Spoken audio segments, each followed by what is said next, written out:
in self-preservative politics. Let's extrapolate now and link up this with politics, talking about the Trump threat. What does it mean to the APC's Muslim-Muslim ticket? The APC Muslim-Muslim ticket in 2023, when it bettered itself, the clear message from the president, then the candidate Bola Ahmed Tinubu, was it's a strategic gamble designed to mop up as much vote from across the north and even beyond as much as possible. That means we have no intention of weaponizing religion or elevating one faith over the other. Or look at the geography of power. That is the argument, not mine. You have a minority Muslim in the south. That's Bola Ahmed Tinubu, who is a Muslim of the north-southwest extraction. We don't really know the percentage of Christian and Muslims there. Experts can tell us that.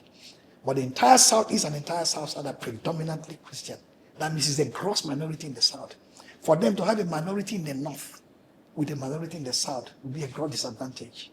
So they have to have a minority in the south and a majoritarian candidate of a majoritarian faith in the north, with the Muslims are more in the north than Christians. That's why they claim they went for that ticket. Not because there is any attempt for Islamic supremacy or for Islamic militancy to take hold in the country and grow in leaps and bounds. But the perception. Now, that's the argument. But that's not the way people perceive it. That's not the narrative out there. The narrative out there is that this is just a weapon to clobber the rest of the country down and to shove it down the throat of non-Muslims that we're in charge. And the president catastrophically adopted that mindset. Now with the pressure coming from outside, and no less a person than Donald Trump, the American president, the dilemma is very clear for the APC to grapple with. Do we sustain this Muslim-Muslim ticket with the heated noise about Christian genocide in the north? Or do we then now placate that community by bringing a Christian running mate?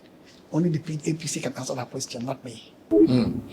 Are you worried or bothered that sectarian crisis, whatever name, of any kind in the country has lingered this long without seeming solution in sight? I'm bothered because in a sense, I'm some sort of a conflict expert. Not because I trained originally in the area of peace practice or conflict studies, but because I led a presidential team for 8 years in managing internal conflict in Nigeria. Therefore, I worked with critical stakeholders, both state and non-state actors, including international development partners and embassy, diplomatic missions, and multilateral organizations. You know, the World Bank, the EU, the USAID, when it was very much in force, the British defeat, and so on, a concert of civil society groupings. In this institute that we created in 2002 or 3, what we call the Strategic Conflict Assessment Document, from where, as I told you, extrapolated the Presidential Implementation Committee headed by Tiku then, at the highest level of government. So I thought that given the kind of work we did, the conflict analysis, the conflict research, the early warning, scheme, both at the local levels and at the national level as a hub. Because the idea is to have the continental mechanism feed into the regional community like ECOWAS and into the nation state, early warning and early response mechanism. We had all that in mind 2001, 2002, that's 24 years ago. So if that pace has been sustained across this immense historical time, almost quarter of a century, possibly the answer to your question would be no, we will not be suffering this kind of mess we are suffering today. But because sometimes these governments are distracted, they pursue different things that suit their self-interest, not the collective interest of the people, so that they don't have any holistic approach to conflict management. Sometimes the method they deploy will not be suitable to our own environment. I'll give you an example. Traditional methods of managing conflict have not been really elevated the way it should be. Secondly, it took a long battle to even mainstream the multi-door court system. Remember the multi-door court system, where you have the door of litigation, the door of mediation, the door of conciliation, the door of negotiation, the call of arbitration. It took a long time. Lawyers were feeling under threat. If we do all this multi-door, our job will be buried. Now the lawyers are the ones driving it. That means if you try litigation, it doesn't work. Try arbitration, try negotiation, try conciliation.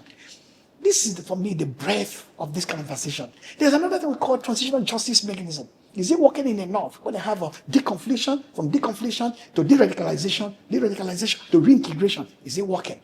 You have other issues called restorative justice. How do we sit down with the victim and offender in the healing process, where you can now reconcile your differences, heal the community, restore peace? You see how the breadth and contours of these tools are, especially non-kinetic tools, because no matter how powerful the kinetic arsenal you may have, you can only suppress an environment for a short period of time. it will rear up its ugly head. I mean, the conflict situation there. But if you have the non-kinetic tools, how do you mobilize citizens? How do you gather intel? How do you weaponize intelligence? How do you do any warning evaluation? How do you do any response? How do you look at traditional justice mechanisms? How do you look at traditional methods of conflict management?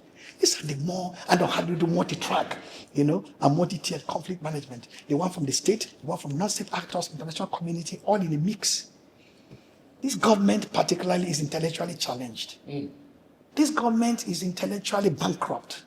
This president, like I said, with his team, are committed only to coming to power again in 2027. That is why their mindset is take the parties out of the way, destroy PDP if we can, take away Labour Party if we can, be the only sole person standing, make a visual re-entry in 2027 and easy, take. But again, in doing so, whether you fail or not is not even important. What are the consequences for this kind of precipitate action to the health of the country? The Donald Trump challenge and the guns are blazing seem to be a reminder that the more we distract ourselves from the urgent matters of the day, the more the rest of the world will recommit our attention to those matters.